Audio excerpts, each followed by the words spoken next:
what, how exactly does Vnomics help the fleets and help the truck drivers save on their fuel costs here? Well, I'm glad you asked that. We have a very unique system. It's patented. We got all sorts of great stuff behind this, but the gist of it is we're working in three main veins. First, the most important part of this is we work in cab on your existing ELD or telematics solution as a software as a service with the driver. And what does that mean? Well, we pay attention to fuel inefficient opportunities that are happening. So when the driver is doing something that's not efficient with that truck, we will let them know. We have a series of coaching tones that indicate different things.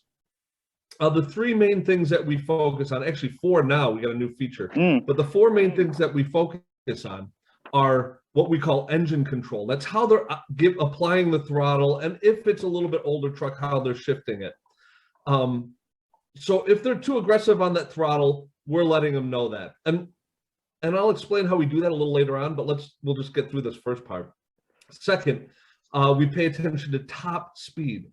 We're not paying attention to the safety factor of this as much on the speeding component, more as the wind resistance increases, the fuel efficiency decreases, and that's the part we're paying attention to. So top speed, idling, and now cruise control. So optimal use of your adaptive and or predictive cruise control systems. And there's some parameters there that the fleet will pitch in with, give us some information on.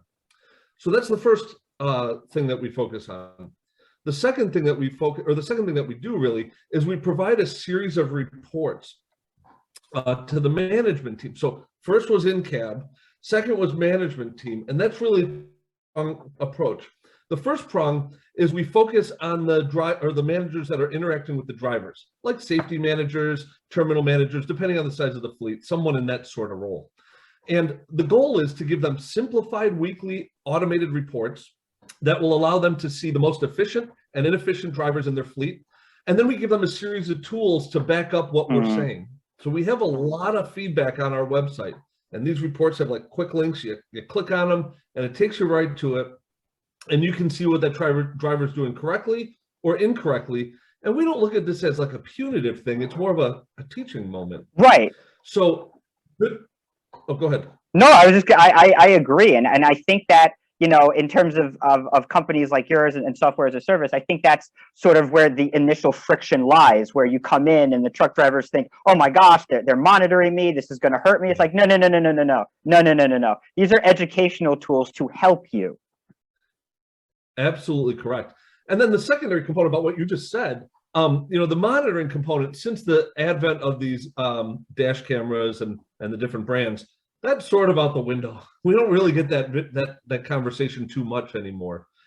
Some people will, obviously, but in general, it's gone. But by giving them these tools, you sit there and the drivers look at these when the manager says, hey, look what you know, this is what we were seeing. This is how you would adjust that. Give them, and we have coaching